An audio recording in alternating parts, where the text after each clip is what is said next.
Hey guys, this video is going to be all about my setup. I want to try and cover everything I can because I am really bad at replying to comments and people always ask me different things about my setup, like, what guitar I'm using, what bass I'm using, what effects I use, what my audio interface is, headphones, software, camera, like sort of everything.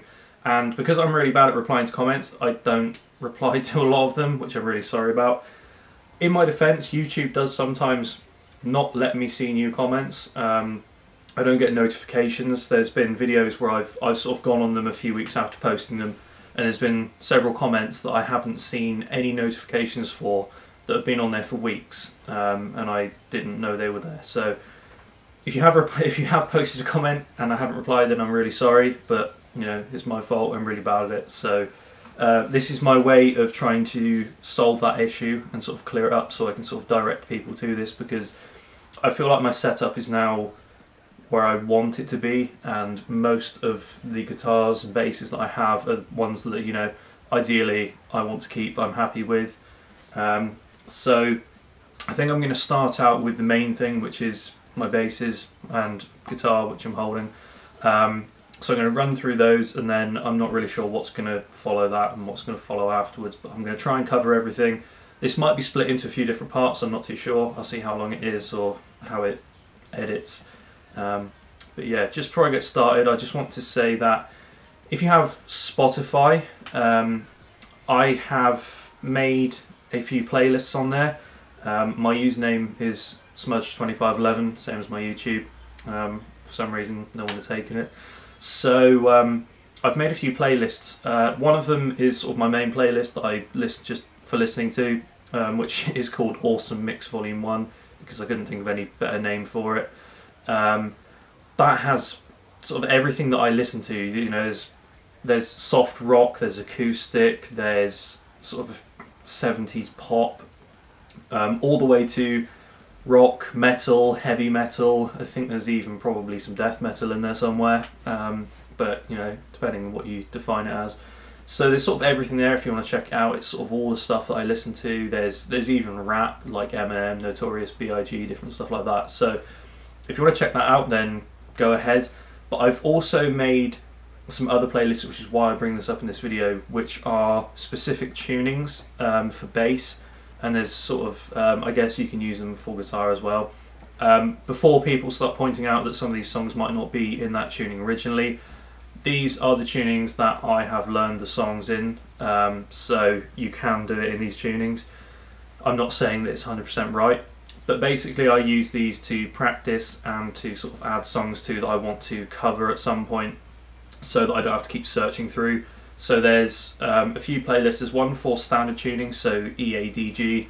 There's one for, I think, E flat tuning. I'm not too sure about that one. There's one for drop D, which is the main one that I use. There's one for drop D flat, and there's one for drop C. You may realise that some of them don't have a lot of songs in, and that's literally because I'm just working on adding stuff to them. I've been using iTunes and my iPod for so long that switching to Spotify, I've had to try and sort of go back and find all the music that I listen to and try and make playlists and everything, and it takes time. It's not the only thing I do, so if you want to check it out, then feel free. It doesn't cost anything apart from a Spotify account. So without further ado, I'm going to try and get into this, and I'm going to try and do my best to talk through different things. Some things I'm not too sure of, so if I can, I will put in the description a bit more about guitar models and stuff, but I'm going to try and start with my electric guitar. So first up, I have my electric guitar. I currently have two, but one of them I'm not going to bother showing this because it was £17.50. I literally bought it because it was really cheap, and it's a 7/8 size. It's an Encore. But it was just something to sort of have a go at and a bit of fun to sort of clean up and restring and then maybe sell on. But this is my electric guitar. I had a different one before, which was a PRS SE, which I sold and then bought this one around, I think it was around Christmas time, like 2, 3, 4 years ago. It was on sale and I got it for about £400, and it is a really nice playing guitar. It's a really nice sounding guitar as well. It's a Schecter Avenger Hellraiser, as far as I'm aware. As I said, if I get anything wrong, then I'll try and sort of add it in, or try and put it in the description. Crafted in South Korea on the back. I believe it's a mahogany top, in sort of like a burgundy red, which looks a lot better in person than it does on camera. It's quite hard to show on camera. You might notice it only has 5 strings on it at the moment. That's because one of them broke. I ordered some new strings and received them today, so at some point I'm going to have to restring this.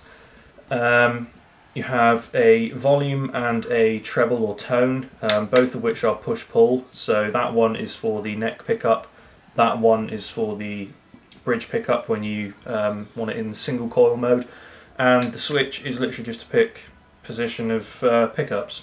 So it's not the most over-the-top controls, but it's enough for me. You know, I'm a bassist, I'm not a guitarist. There's a few scratches on the back now because I'm not really great at taking care of this.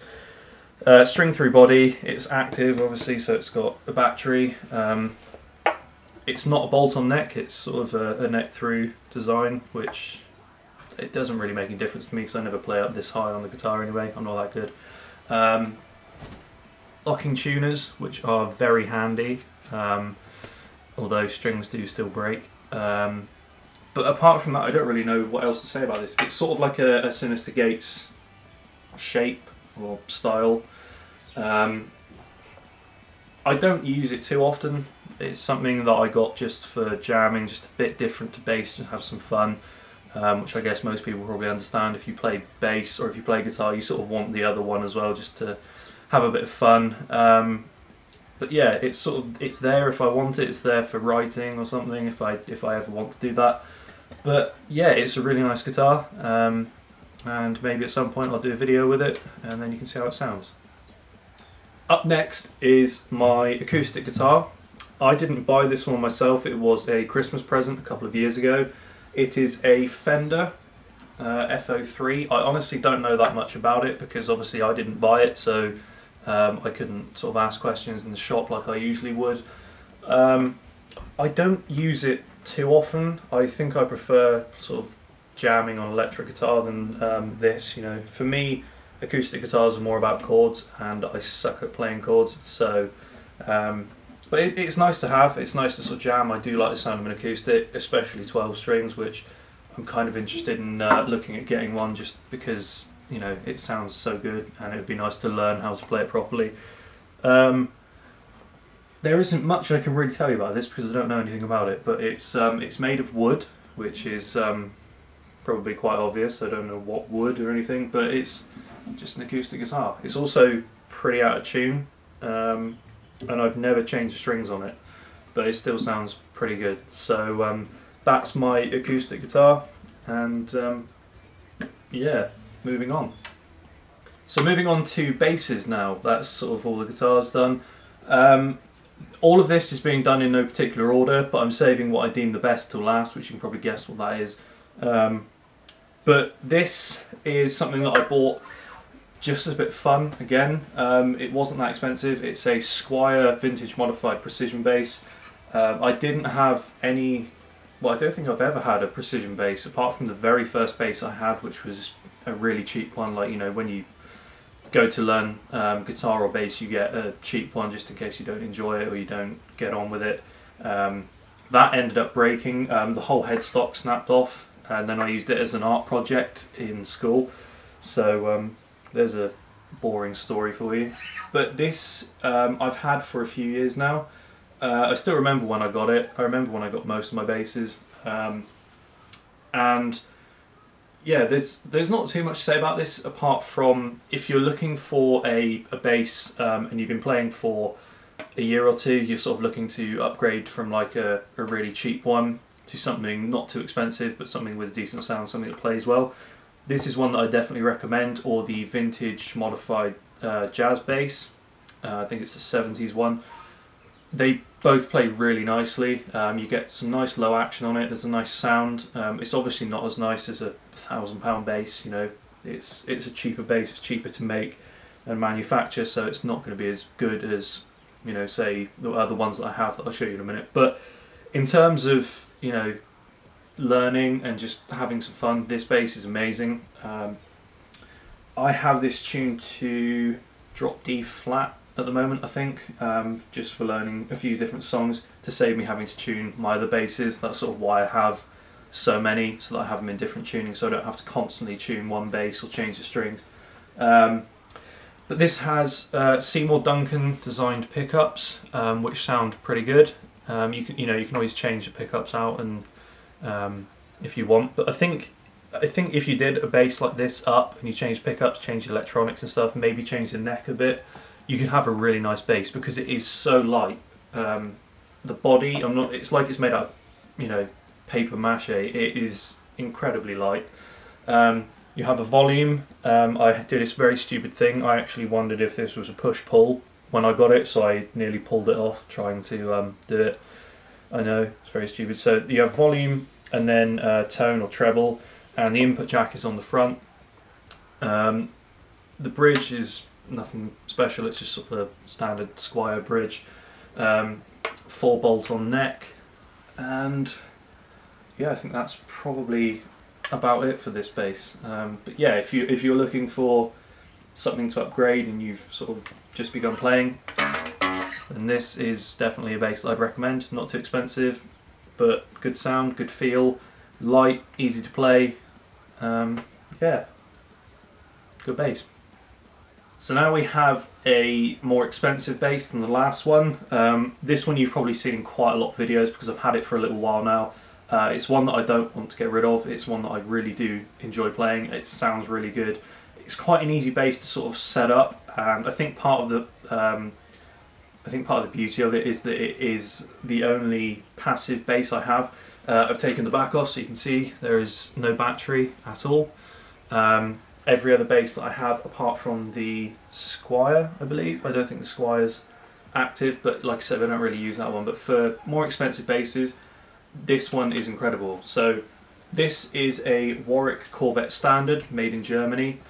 I believe it's a Swamp Ash body and an Ovankol neck. Don't quote me on that, I'm not 100% sure. But it's tuned to drop C. I've had it in a few different tunings, but drop C seems to be the one that I feel is best for this. It's sort of, I think Warwicks are designed for just a lower tuning. I think they have that sort of bite and that growl and that punch at the bottom that a lot of basses don't have. But you know, you can have it in any tuning you want and it will still sound amazing. It has MEC pickups.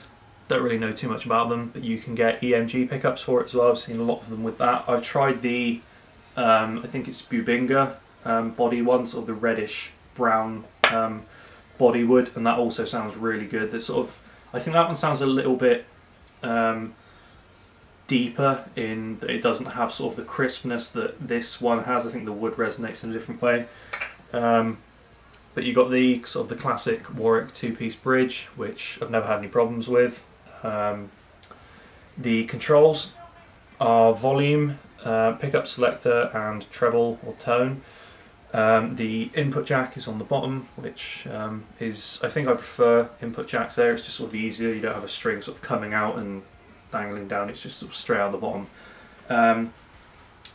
The only problem that I've ever sort of had with Warwick basses is that the tuning pegs are usually really, really bad quality. I don't know why or how they do them, but as you might be able to see, they only have one screw on the tuning peg. So if you take the string off, a lot of the time it will sort of wobble up and down. And on my other one, which I will show you after this one, I actually had to replace them because it wouldn't tune, it wouldn't stay in tune, and one of them actually snapped. I'm pretty sure that on this bass, I think I had the nut replaced up here. I think it was this one. I had the nut replaced because the person who had this before me didn't take too much care of it, and it was sort of in really poor condition. But it hasn't made any difference the way it plays. It still sounds really good, still plays really nicely. I think I'm gonna change the strings, which I ordered the other day. They should be here today. I'm gonna change the strings soon, and then yeah, hopefully do some more videos. So this one is sort of a workhorse, I guess. It's just one of those ones that's reliable. You know, you pick it up, start playing, sounds good whenever. There's not too much to mess with. You can't really go wrong. So definitely a bass that I would also recommend if you're looking for something a bit more expensive, but something not too complicated, and you like the sound, obviously, and the look. Definitely worth checking out if you can find one cheap. I got this off of eBay for about £200. I think a lot of people are sort of sceptical about eBay now, especially me, because I've ordered a few basses off there. They've turned up broke or cracked, but this is just amazing. This one turned up and it was perfect, and for £200 you can't go wrong, especially for a made in Germany Warwick. So yeah, this one is another one that I love. So now I have my other Warwick bass, which is one that I haven't really used that much recently because I changed the strings to tune it to sort of drop B.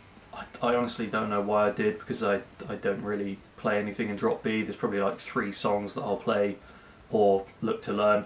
But I'm going to change the strings back to like the ones that I use on most of my other basses, and then probably have it in a standard tuning or maybe sort of a half step down tuning. I'm still trying to figure out which I prefer. But this is a Warwick FNA Jasmine Corvette, not Streamer. I've had a Streamer bass before as well, but yeah, I think Corvette just looks a bit sort of different. It looks sort of out there compared to the Streamer, which looks a bit more normal. So this bass I actually swapped for a Music Man Stingray, and I know some people are probably sat in the comments thinking, why the hell would you do that? The Stingray that I had never sounded like a Stingray. I don't know what it was. It didn't have that sort of classic Stingray punch and treble to it. And I've always loved Warwick, and I know that the FNA Jasmine basses are really nice, in my opinion anyway. And there was a guy that was advertising to swap it for either a jazz bass or a Music Man, and I would have got less money for the Music Man if I sold it than if I swapped it for this. So swapped it for this, and I couldn't have been happier. This was kind of my main bass for a while as well. So as I said with the last one about the tuning pegs, you might be able to tell that these tuning pegs are black and everything else on it is gold, simply because I just like black hardware. I bought black tuning pegs for this. I don't plan on getting rid of it really. I thought about getting rid of it recently, but then I decided, you know, if I do, I'll want to get something else to replace it, and this bass is amazing anyway. So I think a lot of that came down to the fact it's tuned into drop B, and I haven't used it for very long, so it sounds really, really good. There's a lot of option, which I'll show you in a minute, in tone. But yeah, it's the same sort of thing with this. They've all got the one screw on the tuning pegs, and basically the lowest tuning peg actually snapped sort of inside, and it wouldn't tune, as well as the top 2. That was the only one that would tune in the end. So I had to order some from Thomann, and they turned up really quick and fit perfectly. They're a lot better quality than the other ones. So that is a short story about this one. But the same as the other one, you have MEC pickups, apart from this is a jazz bass style pickup, which is actually offset. It's not just sort of the camera angle, it is slightly slanted, whereas this is a Music Man style humbucker, which is just straight, proper. 2-piece bridge, obviously most Warwicks have them, if not all. Now I'm going to try and remember what all the controls do, because I haven't used it for so long. So you have a, I hope you can see there, a volume on top and then a pickup selector on the bottom, which is quite a good idea, I think. So you don't have to have another pot to mess with. You have just sort of 2 in 1. So you have volume, which is also a push-pull for active and passive. Then you have a pickup, I believe that's treble. I think that's treble, I think that's mid, and that is bass. I'm pretty sure I'm right on that, but I haven't used it for a while. And you have a switch for the humbucker, which I never really mess with because I like how it sounds in that one more than anything. But yeah, like I said, I'm going to put some new strings on it, some lighter gauge strings, and tune it to sort of a standard, maybe a drop D as well, so I have sort of 2 different style sounding basses. But yeah, another amazing bass. I think the FNA Jasmine basses are some of the best ones they've ever made. I've tried a few out and they've all sounded really good. They all have like a sort of crisp punch to them, and yeah, so another one that I definitely recommend. Obviously I recommend all of mine because I own them, but yeah, really nice bass, solid bass. And now it's time to move on to the final one, which is, I have to say, my favourite, obviously. So yeah, up next we have the Sandburg. So finally we have the bass that I guess most people are probably interested in, and that is my Sandburg California TM bass. Interesting thing about this one is I believe it's one of the last ones that they made at the factory that is in the classic style, before they had to change it because of, like, I think they were getting lawsuits from Fender or something over the design. So if you look at Sandburg basses now, especially the same one as this, on the website they will look slightly different. They will have a different sort of pickguard shape and everything. But this bass, I don't think I can say anything bad about it. It's honestly the best bass I've ever played, and luckily I own it. So where to begin? So if you don't know anything about Sandburg, they are handmade in Germany, and you can sort of configure your own bass, specifically like the colours and, you know, the hardware, necks, all different things. But I ordered it through a shop in London. I think they were one of the only distributors in the country. So I ordered it through them, and I had to wait sort of about 6 to 8 weeks to get it, I think.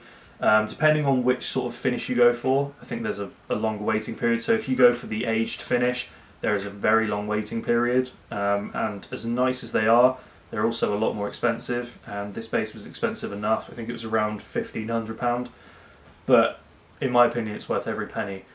The reason that I have this one is because Fender let me down, basically. I ordered a Fender jazz bass American Standard in the same sort of colour as this. I always like this sort of colour. It's sort of like an off-white, Olympic white colour. And I ordered that just after Christmas a few years ago, and it turned up, and straight away I thought, I can't play this. I can't justify keeping this bass after paying all that money, because it was such poor build quality. And it's not the first Fender I've found like that, which is why I have such a problem with American Fenders now, especially newer ones. I just feel like the quality of the build has gone down so much. A few of the problems with it, the lacquer on the neck was so uneven. There were like, you could literally see dots of lacquer where it was like 10 times higher than any other bit on the neck. There are also a few frets where there was pretty much no lacquer at all. I think there was even like 2 frets where there was no lacquer, like it had basically been scraped off. And it was the same on the back of the neck. It was sort of like, it was rough where you'd run your hand up and down. The tuning pegs didn't stay in tune, which was another issue. And the overall sound was just awful. I don't know if there was like a dodgy wire or something, but it just sounded so dead. It sounded so flat no matter what I did to it. I had all my effects on and everything, and I couldn't get it to sound any good. So basically sent that back 2 days after I got it, went online, and I thought, right, what am I going to order? Seen a few people on YouTube playing Sandburg, and like seen the reviews of them saying they're like some of the best basses you can get. Never played one in my life, and I ordered one. That's sort of how much trust I put in other people's opinions for this bass. And like I said, when it turned up, I knew I'd made the right decision straight away. So the options I went with, obviously I said it's TM bass, so it has the jazz style pickup at the neck and the humbucker at the bridge. The reason I went for this one is so that I had a humbucker on it, because I could have gone for 2 jazz bass pickups, but I thought if I have a humbucker on it as well, then there's sort of more range of tone, and you can still get an amazing jazz tone out of it with this sort of setup. The controls, it's obviously an active bass, battery compartments there, so you have another push-pull for active and passive. So that is the volume, that one is the pickup selector, treble, and then bass, and then you have a switch for the humbucker, which goes 2 ways. I always leave it up. I don't know which one that is, which setting that is.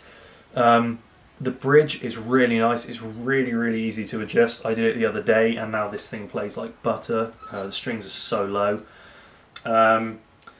It's in sort of like an off-white, Olympic white colour. Like I said, I was going to go for the proper white, but it just seemed a bit too bright for my liking. Maple neck, maple fingerboard with black block inlays. I love the way black block inlays look. They also, you know, don't see them around too often. It's usually just dotted or nothing at all, like my Warwick. The hardware is obviously all black. I love black hardware. Don't know what it is about it. But yeah, there's not much to really say about this bass apart from how incredible it is. If you have the money and you're looking for a bass that you're going to love, then I think Sandburg is definitely the way to go, especially because for the price you pay for, like, you know, sort of an American, you know, sort of deluxe Fender, you can get one of these, which is better build quality, better sound in my opinion, looks awesome, sounds awesome, plays awesome, and you can pick all the options you want. You can have it look how you want. It's sort of a no-brainer for me. This is tuned to drop D at the moment. Obviously you can tune it, I tune it up to standard and stuff. I think I've used it for a few videos now. Not as many as I like, but I'm hoping to get back into it. And I think that's probably going to conclude this video. So I think I'm going to do the videos in like a few different parts. So this is going to be basses. I'll probably do another one on my effects pedal, so you can see my shoddy job of making my own effects pedal. I'll do another one on sort of strings, picks, audio interface, software, stuff like that, camera. If you can think of anything else when I upload this that I haven't said or I might miss out, let me know. If there's anything you want me to talk about specifically, let me know and I will see what I can do. So I hope you've enjoyed this video. I hope it's sort of answered a few questions, and yeah, I'll see you again soon. Thanks for watching and goodbye.